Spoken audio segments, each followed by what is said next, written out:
If you look at calligraphy, it's full of flowing curves, and it's similar to the curvature of like natural nature from leaves or from flower petals.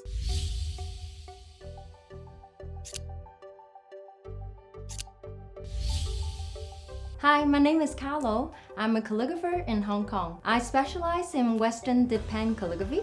I have my own studio called Kalo Make Art, and it's located in Central. I sell calligraphy supplies and also teach calligraphy workshops, and my main job is to promote calligraphy education in Hong Kong. I became a calligrapher in 2012. Actually, 10 years ago, I started Kalo Make Art and I was an invitation designer. I was creating bespoke wedding invitations to couples, and a lot of my clients were asking me to do calligraphy on their invitations, but I didn't know how.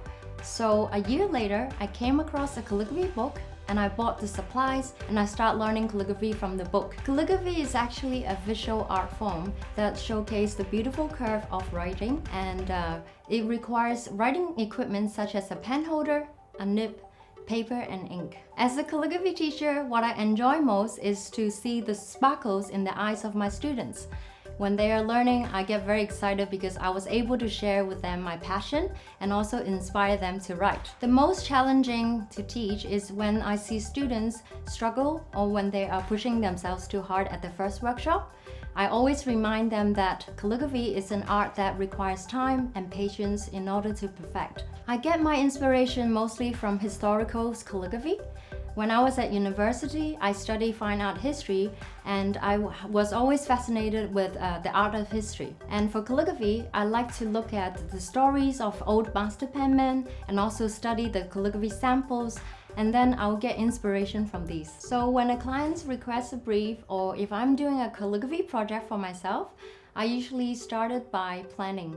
And I like to go for hikes because I live on Llama Island, which is surrounded by beautiful nature. And calligraphy is actually very similar to the nature, because if you look at calligraphy, it's full of flowing curves, and it's similar to the curvature of like natural nature from leaves or from flower petals and also feathers from birds. The most proud things that I've achieved so far as a calligrapher is in 2019, I received an international scholarship to attend a calligraphy conference in America, organized by an association of calligraphers and handwriters.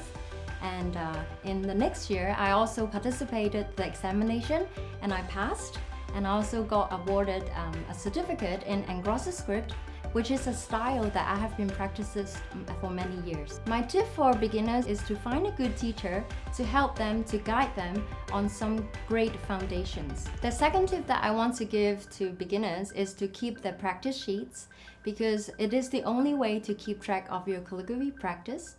And when you see improvement, it will really help you to keep it going.